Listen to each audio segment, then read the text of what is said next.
Vamos à nossa terceira aula. Nossa terceira aula, como a gente já falou nas anteriores, é uma continuidade, né? Nosso estudo do Direito Tributário 2 acaba sendo uma linha, quase que uma linha do tempo, em que a gente começa na obrigação tributária e vai evoluir aí até, né, as hipóteses lá de extinção do crédito tributário. Hoje a gente continua naquela discussão sobre um dos aspectos da hipótese de incidência, que é o aspecto pessoal, em específico com relação ao sujeito passivo. O sujeito passivo, que a gente já viu, é o devedor, é o contribuinte, via de regra, ou seja, é aquele que vai ser obrigado a pagar o tributo. Pois bem, o que acontece? Nós já mencionamos também na aula passada que nem sempre é o contribuinte que é a pessoa obrigada ou compelida pela lei a realizar o pagamento. Então, nós temos como regra, né, como situação mais comum e mais direta, que o contribuinte seja o devedor, seja aquele incluído no polo passivo, mas, né, a lei tributária, e essa lei tributária é o artigo 121 do CTN, mais que o sujeito passivo da obrigação principal, ele pode ser também o responsável. Então, veja, nós temos o contribuinte. Quem é o contribuinte? O contribuinte é aquele que tem relação direta e pessoal com o fato gerador ou com a hipótese de incidência.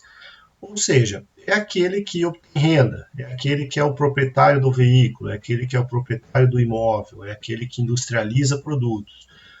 Quando a pessoa é aquela que realiza, né, o critério material, o aspecto material, que é o verbo mais complemento, essa pessoa recebe o nome de contribuinte, mas a lei pode estipular que um terceiro seja esse sujeito passivo. Então, veja, o contribuinte é quem? Tem relação direta e pessoal com o aspecto material da hipótese de incidência. Né? O fato gerador, a gente já falou, é um conceito equivocado aí do CTN. Bom, relação pessoal é a presença jurídica e não necessariamente física, né? Então, você pode comprar um apartamento, ser o proprietário, mas você pode emprestar para alguém, você pode locar para alguém. Né? Então, você não precisa estar lá fisicamente, você pode só ser o proprietário. Relação direta é aquele que compõe o núcleo do critério material, o aspecto material, né, o verbo mais o complemento, que a gente mencionou, e a pessoa aí que a realiza o fato gerador da obrigação tributária principal. O que é a obrigação tributária principal? Obrigação de pagar, né? É o tributo propriamente dito. Esse é o contribuinte, é aquele que a gente coloca em mente como a primeira pessoa como devedora. Mas a lei, aqui, conforme o artigo 121, inciso 2, a lei pode estipular que um terceiro que não tenha condição de contribuinte seja obrigado aí arcar com aquele tributo. Né? Então vejam que são situações que na prática visam facilitar aí a cobrança pelo fisco. Tá? Então ela não pode ser feita arbitrariamente, essa eleição desse terceiro. Esse sujeito passivo ele precisa ter algum vínculo, alguma relação com o fato gerador, ainda que seja indiretamente, não pode simplesmente escolher ao alento qualquer pessoa e obrigar ela a pagar o tributo de um terceiro. Não, não pode ter algum vínculo indireto. Né? Então, nem sempre surge no próprio momento em que o fato gerador se realiza. Né? Então, pode acontecer, por exemplo, de um herdeiro ser o responsável pelo pagamento de um tributo do falecido, do de cujos. Né? Então, pode ser estipulado em um procedimento administrativo, por exemplo, né, a desconsideração de uma pessoa jurídica, colocam seus sócios como responsáveis depois, em razão aí de um processo administrativo. Então, são os caracteres aí que vão colocar a figura do responsável como obrigado a pagar esse tributo. E o próprio CTN, ele tem um quadro que vai definir todas as hipóteses em que há responsabilidade tributária, ou seja, um terceiro vai pagar aí o tributo em nome do contribuinte. E aí tem esse gráfico, né, esse organograma aqui, trazendo os 4 grandes grupos de situações em que a lei a lei, no caso o CTN, vai trazer aí a responsabilidade tributária de um terceiro, seja por substituição, seja por transferência, seja por terceiros, ou seja em razão de cometimento de infrações, né? Então a gente vai ver aí cada um deles, basicamente a aula de hoje, a gente avançar sobre esses aspectos, esses responsáveis tributários. Então, vejo, né, vamos começar aqui com a responsabilidade tributária por substituição, que pode ser progressiva ou regressiva. Bom, a responsabilidade tributária, ela pode ser de modo expresso na lei, não pode ser presumida, e lei naquele sentido que a gente já falou aula passada, já que é um aspecto da hipótese de incidência, ela tem que estar prevista em lei, não pode ser decreto, não pode ser instrução nem resolução, né? Isso está expresso aqui no artigo 128 do CTN. E essa responsabilidade por substituição, na verdade, o que é? Né? Na verdade, a responsabilidade por substituição, ela vai trazer uma facilitação de fiscalização e cobrança numa cadeia de consumo, naquela ideia de que a indústria fabrica, industrializa, né, o atacado vende para o varejo vende para o consumidor, a gente tem uma escala bastante importante do número de indústrias, que é bem menor com relação ao número de atacadistas, que é bem menor com relação ao número de varejistas. Imagine, né, você na posição do fisco, é mais fácil fiscalizar as indústrias, que tem um número bem menor, ou fiscalizar o varejo, que tem um número muito grande de lojas pelo Brasil inteiro, pelo país inteiro. Então, vejam, dentro dessa lógica de quantidade, é muito mais fácil você fiscalizar a indústria do que o varejo. Então, o que você faz? Né? Você pode antecipar o recolhimento de determinado tributo nessa cadeia de consumo. O exemplo clássico é o ICMS, ICMS e IPI. Veja, o ICMS é o imposto sobre a circulação de mercadorias, né? Então, toda vez que circula mercadorias, existe a tributação. A indústria vende para o atacado, que vende para o varejo, que vende para o consumidor. Nós temos três cadeias aí que incidem em ICMS.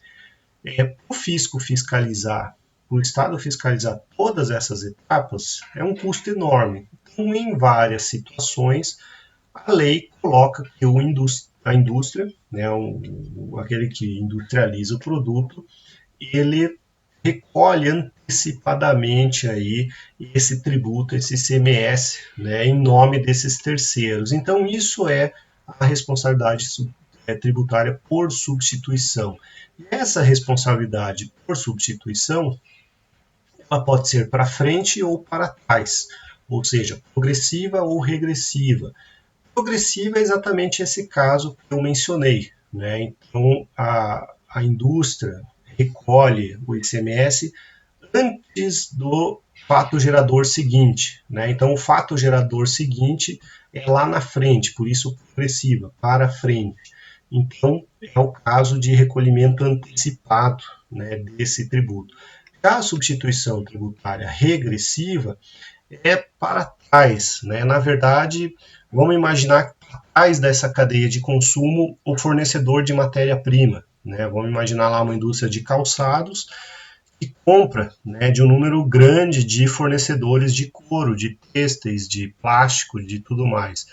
Com esses fornecedores de matéria-prima, eles podem ficar, eu não digo dispensados, mas eles ficam diferidos, passados para frente a obrigação de pagar o ICMS, né? Então, o que acontece? O produtor, o fornecedor de matéria-prima não paga o ICMS. Quem vai pagar é a etapa seguinte, né? A etapa seguinte, no caso, a indústria. Então, o que acontece? A indústria acaba sendo responsável pelo pagamento do ICMS, cujo fato gerador já aconteceu, traz isso regressivo. Então, nós temos essa primeira hipótese, essa primeira ideia de responsabilidade tributária com o nome de substituição, né? Substituição tributária. Então, esse é um exemplo, é uma situação absolutamente comum no dia a dia das pessoas. Bom, além da responsabilidade por substituição, nós temos a responsabilidade por transferência, né? Então, vindo aqui no tópico 1.2, responsabilidade por transferência. O que significa por transferência? São as hipóteses de negócio jurídico, de compra e venda, né, de transmissão de bens entre as pessoas. E aí nós temos várias hipóteses que o CTN traz, né? Então, essa responsabilidade por transferência, ela pode se dividir em vários subitens. Primeiro, por sucessão intervivos, ou seja, as pessoas que estão negociando estão vivas, né? Então é um negócio jurídico entabulado. E aí ela vai estipular o seguinte, né, que os créditos tributários relativos aos impostos, seja de propriedade, domínio útil e tudo mais, bem como as taxas ou contribuição, subrogam-se na pessoa do adquirente. Isso significa basicamente o quê? Se você compra um imóvel, se você compra um bem, se você compra, né, a propriedade, o domínio útil ou a posse de bem imóvel, você que compra esse imóvel, você está se subrogando, você está levando para si todos os débitos tributários pendentes, né? Então, vejam, que você vai comprar um imóvel e você não prestar atenção, não buscar uma certidão negativa de débitos, se aquele imóvel tiver problemas de débitos de IPTU ou qualquer outra taxa, você vai se subrogar na pessoa, né? Você vai assumir esse ônus aí de pagar esse tributo. Você vira responsável tributário, né? Então, qual que é o cuidado? Eu até deixei aqui sublinhado, é você buscar a prova de quitação daquele débito. É a certidão negativa, né? Então, qualquer transação imobiliária, a primeira coisa que o cartório vai fazer vai ser buscar certidões negativas daquele imóvel, né? O que é isso? É o débito de IPTU. Ele vai buscar lá na prefeitura se não tem débito de IPTU sobre aquele item para que o comprador não seja prejudicado em ter que pagar esse IPTU atrasado. Além da transmissão intervivo, nós temos a transmissão causa-mortes, né? Então, causa-mortes é quando os herdeiros recebem aí a herança, recebem aí um imóvel, e esse imóvel ele tem débitos, né? Aquele bem possui débitos tributários.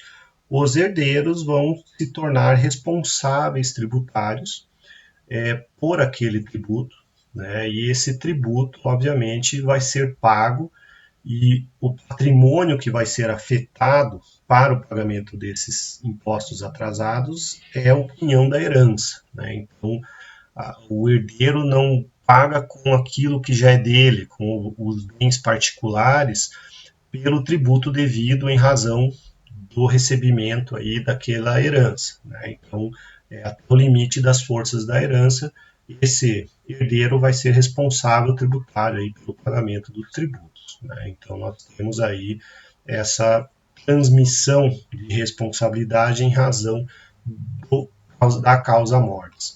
Além disso, nós temos a hipótese de sucessão societária, né? Aquelas hipóteses de fusão, transformação, incorporação, enfim, as MEs, aí, as operações societárias. Qual que é a regra? Está lá no artigo 132, né? Então, a pessoa jurídica de direito privado que resultar, ou seja, a nova pessoa jurídica, né, é responsável pelos tributos devidos à data pelas pessoas jurídicas anteriores, né? Então, basicamente, é a mesma regra da compra e venda. Se você cria uma nova empresa, funde ela com outra, incorpora e tudo mais, você assume aquele passivo tributário também, né? Então, nós temos aí a regrinha do artigo 132. Existe uma discussão no caso da incorporação, né? Porque a incorporação, muitas vezes, você pode incorporar só uma fração do devedor originário. Então, aqui existe uma regrinha jurisprudencial que fala que você assume o ônus tributário daquela fração, né? Então, você não vai assumir todo o ônus tributário da empresa como um todo. Você vai buscar só, né, e assumir. Vamos imaginar aí uma empresa que tenha, né, como objeto fabricação de móveis. Além dos móveis, ele tem como, né, na sua operação, ele tem uma garagem que ele usa como transporte, para transportar aqueles móveis. Você compra só aquela garagem, só aquela parte de transportes da moveleira. Você incorporaria e assumiria os ônus daquela fração, daquela parte dos transportes da empresa anterior. Então, o IPTU daquele imóvel, né, o eventual ICMS ou daquela parte, né, não todo o imposto e todo o passivo tributário do resto. Mas, né, é um entendimento jurisprudencial bastante arriscado aí que as pessoas acabam não arriscando. Né? Então, é possível discutir, mas não é recomendável. Além disso, nós temos a sucessão comercial. Quando você compra um fundo de comércio, você compra o local, né, o estabelecimento comercial. Então, tem uma loja, você vai lá e compra o ponto, né, não necessariamente a propriedade. Aí, como é que fica a questão se ela tinha um passivo tributário? Como é que se resolve? Aí depende. Depende, o artigo 133, inciso 1 e 2, vai trazer duas regrinhas. Primeiro, você responde, você que comprou, integralmente, se o alienante cessar a exploração do comércio. Então, se você compra uma loja e aquela loja deixa de existir, não existe mais, desaparece, você assume todo o ônus tributário dele. Caso contrário, aquela loja ela pode dar sequência em outro local, né? Ela pode vir aí a se instalar ou ela poderia ter algumas filiais, ela fechou só uma. Então, vejam, se aquela loja que você comprou não fechou, a responsabilidade é subsidiária, né? Ou seja, primeiro vai atrás do vendedor, se não conseguir adquirir, se não conseguir pagar o tributo daquele vendedor, aí vai sobrar para o comprador. Então, é subsidiário quando o vendedor conseguir na exploração ou iniciar dentro de 6 meses uma nova atividade no mesmo ramo, né, no mesmo segmento também. Né? Então, nós temos aí essa disposição do artigo 133. Né? Então, o detalhe que se você adquire em leilão, né, lá da Lei de Falências, Lei 11.101, a aquisição em razão de leilão de falências não passa o débito, você consegue adquirir aí esse imóvel e deixar o passivo para a pessoa que faliu. Né? Então, o caminho de adquirir um imóvel em razão aí de um leilão da Lei de Falências é muito bom, porque você só assume, né, o imóvel, você não assume o ônus decorrente daquele imóvel. Bom, além disso, né, terceiro grande grupo de responsabilidade, responsabilidade de terceiros. Né? Então, trata-se de responsabilidade subsidiária, né, via de regra, mas que, conforme o caso, vai trazer uma responsabilidade solidária.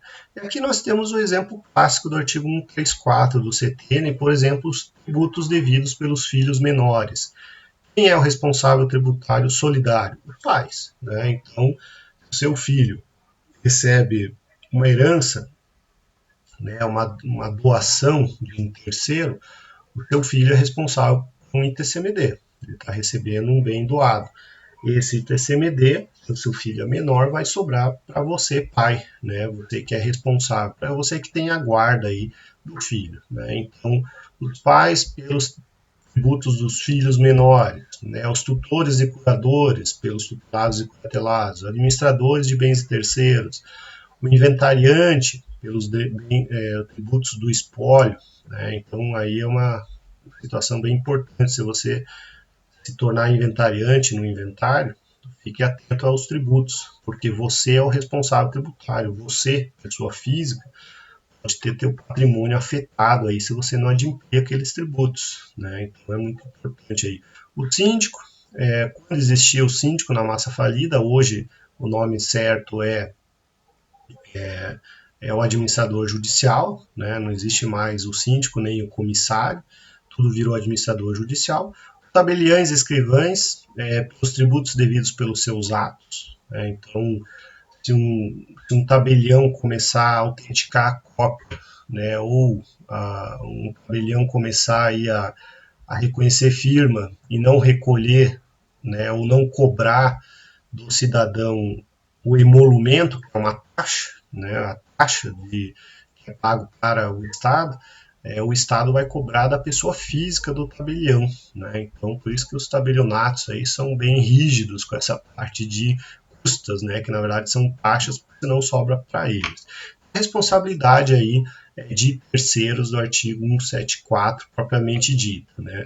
Agora, ainda dentro desse grande tópico de responsabilidade por terceiros, nós temos a responsabilidade pessoal. Pessoal em razão de um fato gerador realizado pela pessoa jurídica, né? Então, veja, aqui nós temos as hipóteses de desconsideração da pessoa jurídica, no artigo 135 do CTN. Só que somente pode ser responsabilizado pessoalmente, né, e o caso mais comum é o sócio, quando esse sócio agir com excesso de poder ou infração à lei, ao contrato social ou estatuto, né? Então, vejam, ir além do que autoriza o contrato social. Então, você monta uma padaria, essa padaria começa a comprar e vender automóveis para fazer uma grana extra. Esse comprar e vender automóveis não está, né, no objeto social. Então, você está abusando aí do seu contrato social. Se você dever algum tributo em razão dessas operações, você, sócio, né, que está conduzindo essa empresa, você vai ser responsável pessoalmente, né, em razão de uma atuação além do autorizado no contrato social, né? Então, fazer algo não permitido, ir além do autorizado ou uma infração à lei, né? A infração à lei aqui é um exemplo clássico da corrupção, né? Então, você atua aí com corrupção, você tem esse risco aí de ser pessoalmente responsável. Quem vai ser pessoalmente responsável? Entre os primeiros, todos aqueles indicados no artigo 134, a gente já falou. E o segundo, mandatários, prepostos e empregados. Vejam só, você ser registrado CLT não assegura absolutamente nada de que você não vai ter nenhum ônus tributário, né? Se você é um diretor de uma empresa, seletista, registrado, mas você, diretor da empresa, obtém uma procuração, autorização dos sócios para negociar, para avançar e fazer determinada operação, se você ir além do que você foi autorizado ou além do que poderia, você, empregado, pode ser obrigado aí a pagar um tributo da empresa, né? E aí o exemplo clássico, né, dos diretores, gerentes e representantes legais das pessoas jurídicas de direito privado, das empresas, né? Então, no caso dos sócios é mais comum, né, mas não se esgota no sócio. O que exige para a desconsideração da pessoa jurídica? Essa pessoa que foi colocada aí como devedora, ela deve ter o poder de decisão. Ela não pode simplesmente executar ordem. Se ela não tiver poder de decisão, ela não pode ser obrigada a pagar esse tributo, né? Se ela só cumpre ordens, ela não pode ser punida por isso. Tem que ir atrás de quem mandou ela fazer isso, né? Então, deve possuir algum poder de decisão. Detalhe, né, que a responsabilidade do sócio é só enquanto o sócio esteve na sociedade e exerceu aquela gerência, né? Se ele saiu da sociedade no meio e continuou o débito, ele não vai responder pelo todo. O detalhe é que esses devedores, eles devem ser apurados no processo de lançamento, né, na inscrição do débito em dívida ativa. Não pode chegar lá na execução fiscal, né, depois de não encontrar bens da pessoa jurídica, o fisco resolver, não, agora já que eu não consegui cobrar da empresa, eu vou cobrar do sócio. Não pode. Por esse fundamento, excesso de poderes, infração à lei, ao contrato ou estatuto, não pode haver direcionamento da execução fiscal. O direcionamento da execução fiscal tem outros fundamentos, um deles, né, é o famoso artigo 50 do Código Civil, dissolução irregular. mas por essa disposição, por esse fundamento, o artigo 135, deve ser colocar o sócio já no início, já no lançamento tributário, já na inscrição em dívida ativa, né? Não pode acontecer mais lá na frente. Bom, quem tem que provar isso? É o fisco, né? É o fisco que tem essa obrigação de provar, de direcionar aí essa execução para o sócio, né? O sócio tem presunção de que ele agiu de acordo com o estatuto, a lei. Bom, uma grande dúvida que se coloca, e eu faço essa pergunta aqui, é a empresa que deixa de pagar um tributo porque não tem dinheiro, né? Simplesmente deixa de pagar o tributo. Ok, vejam, são pessoalmente responsáveis as empresas que agirem com infração à lei. Deixar de pagar um tributo é você não seguir a lei, né? Vejam só, obrigação tributária é uma obrigação imposta por lei. Se você não paga tributo, você está cometendo um ato ilícito tributário. E aí, infração à lei, deixar de pagar tributo, é causa para desconsiderar a pessoa jurídica? Não, né? A falta de recursos ou o não pagamento do tributo não pode ser entendido como infração de lei que vai levar a responsabilidade para sócio ou dirigente, né? Não é essa a interpretação aqui do termo infração à lei, né? Então, a falta de recursos não é causa de responsabilidade pessoal.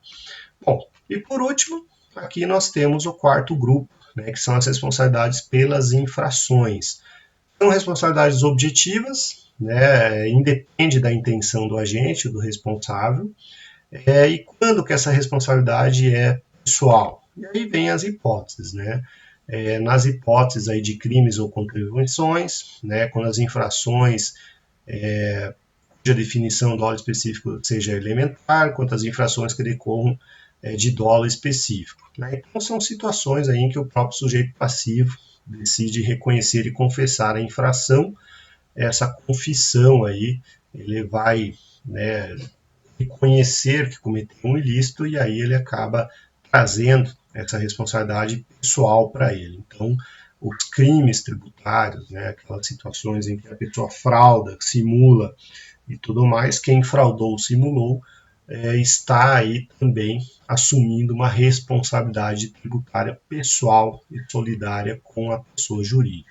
Então, assim, a gente tem esse quadro, né, essa disposição que está consolidada aqui nesse organograma das responsabilidades tributárias de terceiros, em razão, né, da disposição de lei e aqui em específico do Código Tributário Nacional.